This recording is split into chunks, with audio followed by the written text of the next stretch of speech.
प्रतिरोधों को जब हम श्रेणी क्रम में, सीरीज में या समांतर क्रम में पैरेलल जब किसी परिपथ के अंदर लगाते हैं तो वो क्या असर डालते हैं, उससे करंट कितना निकलता है, विद्युत धारा कितनी निकलती है, उनके सिरों पर विभवांतर कितना होता है। ये हमारे 10th साइंस जो हमारा चैप्टर है इलेक्ट्रिसिटी विद्युत, उसका पार्ट है। वो चैप्टर 12 है हमारी 10th साइंस एनसीईआरटी का, और ये 12th फिजिक्स का भी हमारा बेस बनाता है। तो हमको जानना जरूरी है, जैसे यहां देखिए कि ये 3 प्रतिरोध है R1, R2 और R3। ये जो चित्र है वो बेसिकली प्रतिरोधों का समांतर क्रम समूहन का है। मतलब जब प्रतिरोध पार्श्व क्रम में होते हैं, पैरेलल में होते हैं, तो ये परिपथ बनाया जाता है। अब इसमें देखिए आप कि ये समांतर क्रम में कैसे पता चला या पार्श्व में कैसे पता चला कि इसमें ये जो बैटरी है, देखिए 3 सेल की हमने यहाँ बैटरी यूज की है। तो ये जो बैटरी है इससे चलने वाला जो ये करंट है, ये विद्युत धारा है, ये विद्युत धारा क्या हो रही है कि जब ये यहां आती है तो ये तीनों प्रतिरोध में अलग अलग चली जाती है। मतलब ये विद्युत धारा जो आई यहां से चली तो प्रतिरोध R1 में I1 है, R2 में I2 है और R3 में I3 है। परिपथ में बहने वाली धारा आई है, लेकिन यहां जाकर ये प्रतिरोधों में अलग अलग धाराएं मिलने लगी। तो जब प्रतिरोधों में अलग अलग धाराएं मिलने लग जाती तो हम कहते हैं वो पार्श्व क्रम में जुड़े हैं, मतलब वो समांतर क्रम में जुड़े हैं, वो पैरेलल है। और अगर इन्हीं प्रतिरोधों से एक जैसी धारा बहती, मतलब ये एक के पीछे एक लगे होते, तो हम कहते हैं श्रेणी क्रम में। कभी हम बात करेंगे इस पर भी। तो ये आपको ये महत्वपूर्ण रूप से समझना है कि ये कौन से क्रम में जुड़े हैं। तो आपको मैं एक बहुत सरल सी ट्रिक बता देता हूं कि अगर सब में करंट अलग अलग जा रहा हो, विद्युत धाराएं अलग अलग जा रही हो, तो आप कहना वो पार्श्व क्रम में या समांतर क्रम में। एक जैसी धारा जा रही हो तो आप कहेंगे वो श्रेणी क्रम में जुड़े हुए हैं। अब इलेक्ट्रिसिटी या विद्युत से रिलेटेड तो मेरे न्यूमेरिकल्स बहुत सारे कराकर अपने चैनल पर अपलोड किए हुए हैं। आप चाहें तो चैनल में जाकर प्लेलिस्ट में आप इलेक्ट्रिसिटी का एक चैप्टर सर्च कर लीजिएगा, तो इसकी एक प्लेलिस्ट हमने बना रखी है। ऐसे ही सारे जो हमारे लेसन्स हैं 10th के सारे अध्यायों की हमने प्लेलिस्ट बना रखी। इवन 9 से लेकर 12 तक के सारे चैप्टर्स की हमने प्लेलिस्ट बना रखी है और उस प्लेलिस्ट में वो वीडियो अपलोड है। तो इसके जो भी और पार्ट्स हैं वो मैं सजेशन के अंदर आपको इसी वीडियो के साथ में दे भी दूंगा ताकि आप उनको देख पाए। तो चलिए अब हमारी जो बात है, मैं इसमें ये जो हमारा प्रतिरोधों का जो पार्श्व क्रम संयोजन है या समांतर क्रम संयोजन है या रेजिस्टेंसेस का जो पैरेलल जो कॉम्बिनेशन है, इसके अंदर इसको मैं एक सवाल के रूप में बदल देता हूं। और ये सवाल है आपका पेज नंबर 238 पर, उदाहरण 12.8। उसमें लिखा है कि अगर इस R1 की वैल्यू 5 ओम हो, मतलब ये जो R1 है इस R1 की वैल्यू कितनी हो, 5 ओम हो, इस R2 की वैल्यू 10 ओम हो और इस R3 की वैल्यू 30 ओम हो। मतलब ये जो तीनों प्रतिरोध है R1, R2 और R3, इनकी वैल्यूज दी है 5, 10 और 30। मतलब ये 5, ये 10 और ये 30 ओम है। और इनको 12 वोल्ट की बैटरी से अगर हम जोड़ दें, कितने वोल्ट की, 12 वोल्ट की, तो मैं इनकी वैल्यूज लिख देता हूं। ये R1 है 5 ओम, ये 5 ओम है। R2 जो है वो 10 ओम है, ये 10 ओम है। और R3 जो है वो 30 ओम है, ये 30 ओम है। ओम का निशान आपका ये प्रतिरोध का मात्रक। और इसको 12 वोल्ट की बैटरी से जोड़ा है तो ये 12 वोल्ट बैटरी हो गई। ठीक है। अब पूछा है कि प्रत्येक प्रतिरोधक से प्रवाहित विद्युत धारा निकालो, और डेफिनेटली हर प्रतिरोधक से प्रवाहित विद्युत धारा तो अलग अलग होगी क्योंकि वो कौन से क्रम में है, पार्श्व क्रम में है। तो कुछ जो बेसिक बातें हैं वो मैं जरूर आपको यहां पे बताना चाहूंगा। जैसे ओम का नियम, ओम का नियम जो हम जानते हैं वो हमें अवश्य अप्लाई करना आना चाहिए कि ओम का नियम होता है V = IR, और जरूरत पड़ने पर अगर आपको करंट का मान निकालना पड़े या धारा निकालना पड़ी तो I = होता है V/R। तो ये ओम के नियम से हम यहां धारा को निकाल सकते हैं। फिर जब प्रतिरोध जो होते हैं तो प्रतिरोधों का जो समांतर क्रम या जिसको हम कहते हैं पार्श्व क्रम संयोजन होता है, इस संयोजन में जो परिणामी प्रतिरोध होता है या टोटल जो प्रतिरोध होता है वो प्रतिरोध इस तरीके से हम बताते हैं 1/R = 1/R1 प्लस अगर 2 हो तो 1/R2 और 3 हो तो 1/R3। और ये जो R होता है इसको हम यहां बोलते हैं कि ये कुल आपका प्रतिरोध है। तो आपको ये चीजें अगर पता है तो आप इसको बहुत अच्छे से कर पाएंगे। तो चलिए अब सबसे पहली बात तो ये, मैं इसका हल नंबर A ले लेता हूं। इसमें क्या है, प्रत्येक प्रतिरोधक से प्रवाहित विद्युत धारा। तो अब पहले प्रतिरोधक से प्रवाहित विद्युत धारा निकालना है। तो R1 से कितनी है देखिए आप, R1 से तो वो होगी I1, आपके चित्र में दिखाई दे रही है। R1 से कितनी है, I1 है। अब आपका ओम का लॉ क्या कहता है, I इजिकल टू क्या होता है, V अपान R होता है। तो यहां देखिए I1 जो है आपका V अपान R1 होगा। तो आपका अब देखिए यहां पर V कितना है, तो V आपके पास में बिल्कुल स्पष्ट है, मैं यहां लिख देता हूं V और अपान R1, V अपान R1। देखिए अभी ये जो बैटरी का वोल्टेज है 12 वोल्ट की जो बैटरी आपने लगाई हुई है यहां पर, तो ये जो वोल्टेज है जब प्रतिरोधों का हम समांतर क्रम संयोजन लेते हैं तो इनके अक्रॉस जो वोल्टेज होता है वो वोल्टेज हमेशा क्या रहता है, समान रहता है। तो यहां हमने इसको V अपान R1 लिखा। अब देखिए V आपका कितना है, 12 है, और R1 आपका कितना है यहां पे, तो R1 जो है वो आपका यहां पर है 5 ओम। तो 12 में 5 का भाग लगेगा तो ये हो जाएगा 5 दूना 10 और 20 हुआ 2.4 एम्पियर। ओके, तो ये R1 से जो बहने वाली धारा है वो 2.4 एम्पियर की धारा है। ठीक है, ये I1 का मान हो गया 2.4 एम्पियर। हमारे घरों में सारे जो अप्लायंसेस हैं वो इसी ढंग से जुड़े रहते हैं समांतर क्रम में, ताकि उनमें सब में क्या हो, अलग अलग धाराएं, एक ही वोल्टेज से अलग अलग धाराएं उनको मिलती रहती है। तो ये यहाँ डीसी से बताया है और वो एसी से होता है। चलिए बी लिखिए। अब बी में क्या लिखेंगे अपन, R2 से। R2 से कौन है, I2 है। देखिए R2 से बहने वाली धारा I2 है, तो यहाँ अपन लिखेंगे V अपान R2, क्योंकि विभवांतर तो वही है 12 वोल्ट का, तो ये 12 हो गया, और R2 का मान इस बार कितना है, 10 है, तो ये हो जाएगा 1.2 एम्पियर। इसको तो भाग लगाने में कोई दिक्कत नहीं है आपको, भाई एक 0 है तो 1.2 हो जाएगा। और तीसरा आप देखिए कि R3 से कितनी धारा है, तो R3 से आपको धारा मिल रही है I3, ये हो जाएगा V अपान R3, बिल्कुल सेम निकालना है, एक दोनों तीनों को एक जैसा। अब यहां पर देखिए V आपका वही 12 है और R3 जो है आपका यहाँ 30 है, तो ये हो गया है 12/30। 3 का 12 में भाग तो 4 बार जाएगा, लेकिन इस जीरो के कारण ये हो जाएगा आपका 0.4, तो इसको आप लिख देंगे 0.4 या 0.4। देखिए फिर से 3 का भाग 12 में 4 बार गया, और इस नीचे चूंकि 10 है तो दशमलव लगेगा, तो ये 0.4 एम्पियर आपका हो गया। ये आपके प्रत्येक प्रतिरोधक से प्रवाहित धारा हो गई, R1 से I1, R2 से I2 और R3 से I3। अब जो नेक्स्ट क्वेश्चन है हमारा, है ना, ये आपका, हम इसको अगर 1 बोल देते हैं, चलिए इसको ऐसे नाम दे देते हैं कि 1 का A कर देते हैं इसको, तो ये आपका 1 कर दीजिए, इसको यहाँ 2 कर दीजिए, लिखने में थोड़ा और देखने में सुविधा हो जाएगी, यहाँ इसको 3 कर दीजिए, तो 1 के 3 हो गए। अब 2 लेते हैं आप, तो आंसर नंबर 2 देखिए, परिपथ में प्रवाहित कुल धारा। तो आपको पता है ये कुल धारा जो है ये I1 plus I2 plus I3 होगी, है ना, ये परिपथ में प्रवाहित कुल धारा है। I1 यहाँ गई, I2 यहाँ गई और I3 यहाँ गई, तो परिपथ में प्रवाहित कुल धारा I बराबर हो जाएगी I1 plus I2 plus I3, और आपके पास तीनों मान है यहाँ पे, I1 का 2.4, I2 का 1.2 और इसका हो गया 0.4।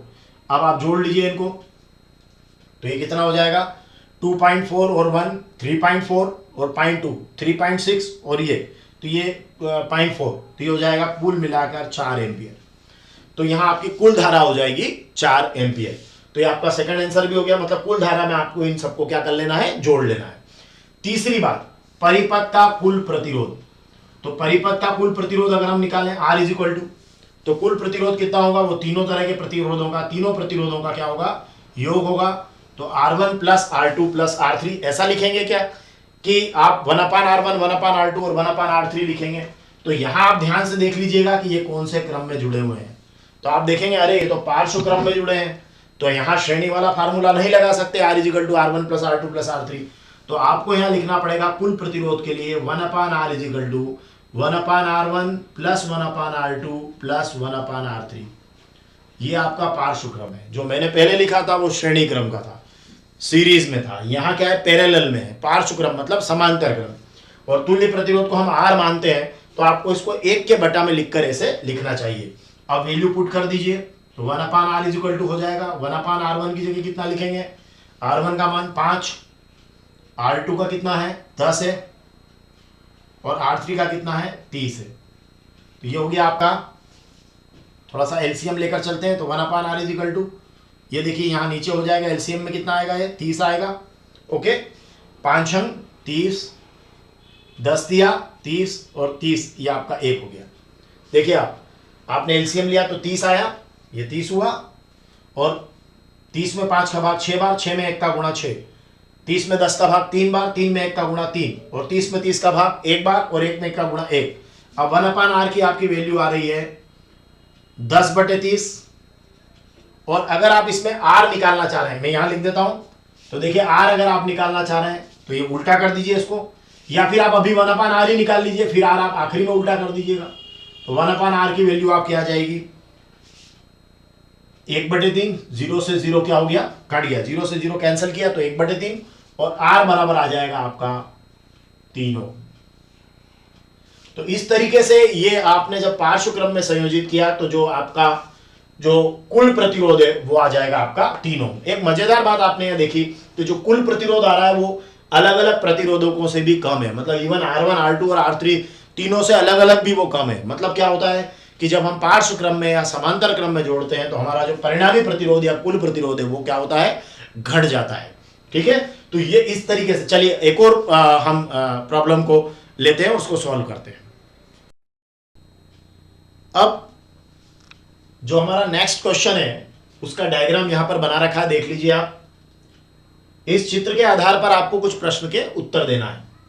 तो जैसा कि हमको चित्र में दिखाई दे रहा है कि ये दो प्रतिरोध तो R1 और R2 यहां लगे हैं, 3 यहां लगे हैं, R3 R4 R5 तीन प्रतिरोध यहां लगे हैं, परिपथ में बहने वाली धारा I है, और यहां ये बैटरी लगी है।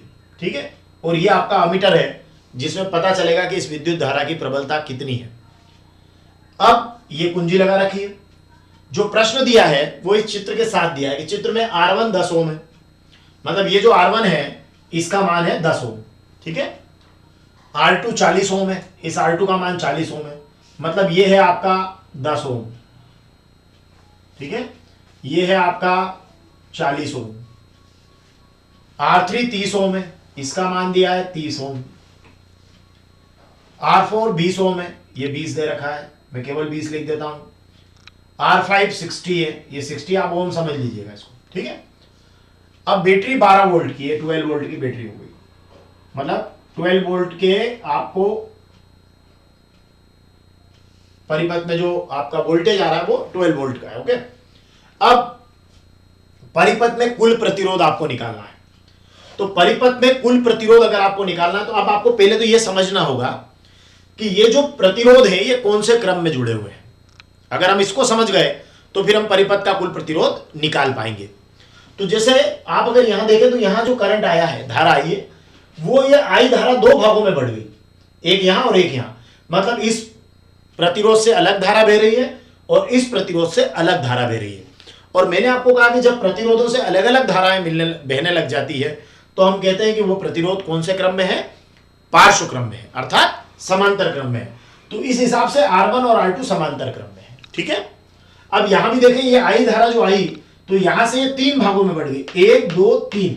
ठीक है, तो यहां अगर ये धारा वापस से तीन भागों में बटी है, मतलब इन प्रतिरोधों से बहने वाली धाराएं अगर अलग अलग हैं तो ये भी कौन से क्रम में है, पार्श्व क्रम में है, मतलब समांतर क्रम में है। तो R1 R2 परस्पर समांतर क्रम में है और R3 R4 और R5 परस्पर समांतर क्रम में है। तो पहले हम इनका, ये दोनों चूंकि समांतर क्रम में है तो इनका कुल प्रतिरोध निकाल लें, फिर ये तीनों चूंकि समांतर क्रम में है या पार्श्व क्रम में है तो इनका कुल प्रतिरोध निकाल लेते हैं, फिर हम आगे देखते हैं कि परिपथ का कुल प्रतिरोध कितना होगा। तो पहले हम चलते हैं इसके ऊपर। तो हमें परिपथ में अगर कुल प्रतिरोध निकालना है तो यहां देखिए मैंने क्या कहा कि R1 और R2 कौन से क्रम में है, पार्श्व क्रम में है। तो पहले इनका जो है वो जो भी प्रतिरोध मिलकर बनने वाला है उसको निकालते हैं। ठीक है, तो आपका आंसर ए स्टार्ट करता हूं मैं, इसका फर्स्ट पार्ट ले रहा हूं मैं। देखिएगा आप कि R1 और R2 पार्श्व है ना, मतलब वही पैरेलल क्रम में है। ठीक है, तो फिर ऐसे में इनका अगर तुल्य मान लेता हूं मैं R डैश, इनका परिणामी या तुल्य या रिजल्टेंट R डैश हो तो क्या होगा, देखिए अब चूंकि ये पार्श्व क्रम में है तो आपको पता है कि पार्श्व क्रम का फार्मूला क्या होता है, 1/r is equal to 1/r1 plus 1/r2, अगर 3 हो तो 1/r3, अगर 2 हो तो केवल यही लिख लेते हैं। तो ऐसे में अगर आप परिणामी r डैश निकालें इन दोनों का तो ये हो जाएगा 1/r डैश बराबर 1/r1 प्लस 1/r2।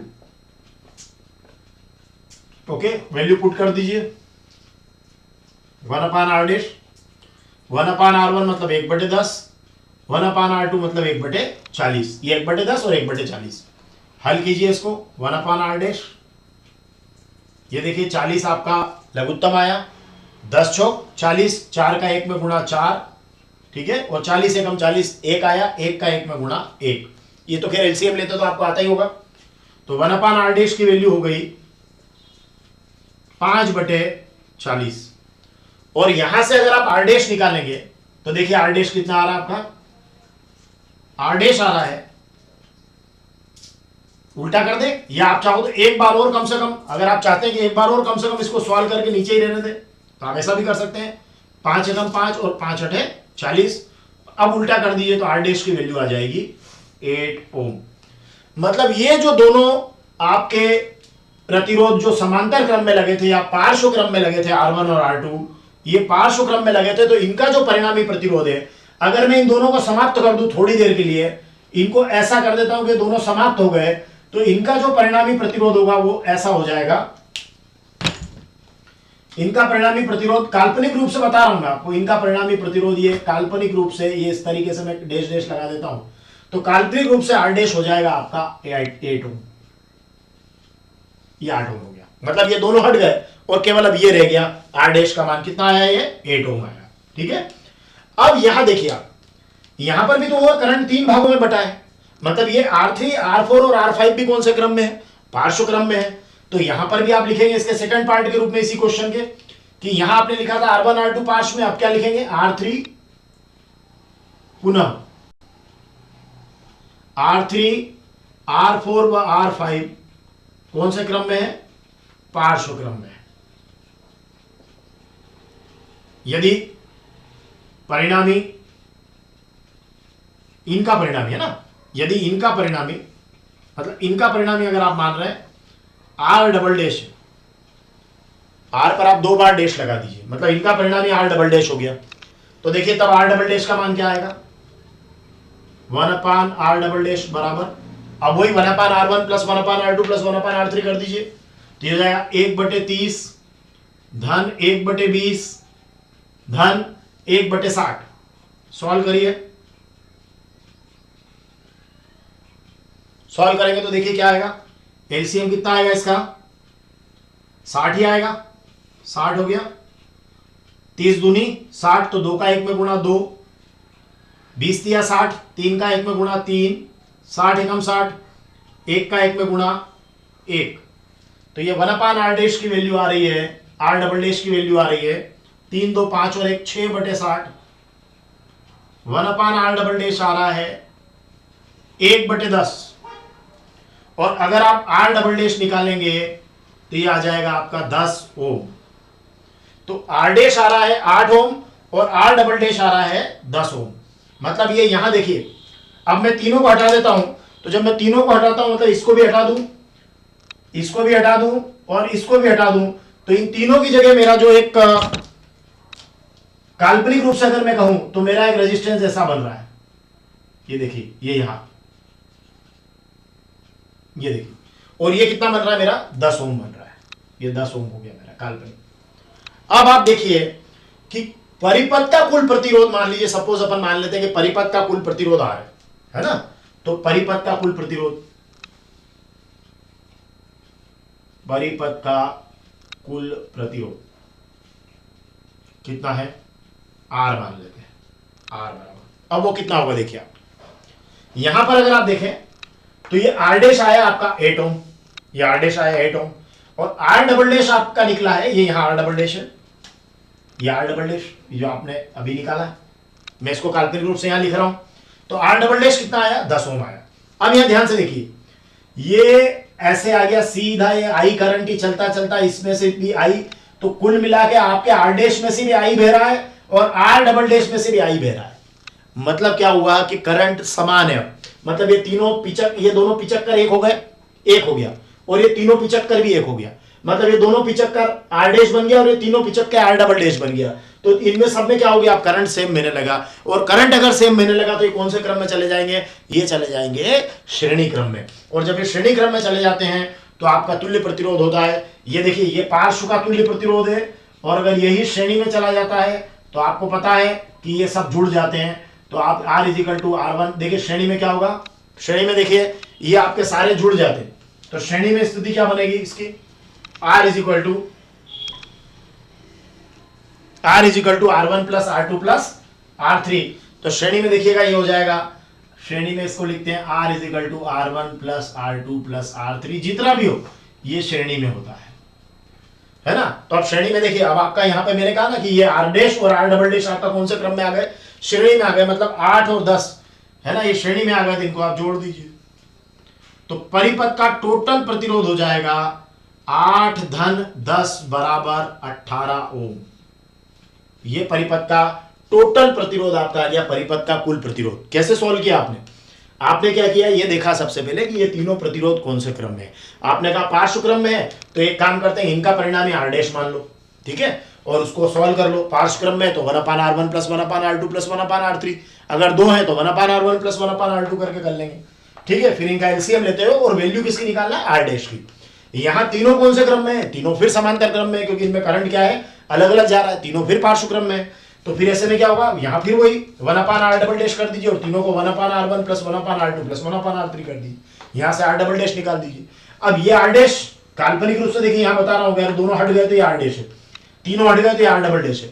अब देखिए ये आर डैश और आर डबल डैश, ये कौन से, इनमें तो कौन सी धारा बह रही है, आई बह रही है, तो ये कौन से क्रम में चले गए, ये श्रेणी क्रम में चले गए। तो फिर श्रेणी क्रम में तो R1 plus R2 plus R3 होता है, तो यहाँ आर डैश और आर डबल डैश है, तो R dash plus R double dash, तो 8 धन 18, ये 8 धन 10, ये हो गया आपका 18। अब इसमें क्या है कि अगर हम यहां देखें, देखिए तो अब वो जो नेक्स्ट क्वेश्चन पूछ रहा है उसको देख लीजिए आप,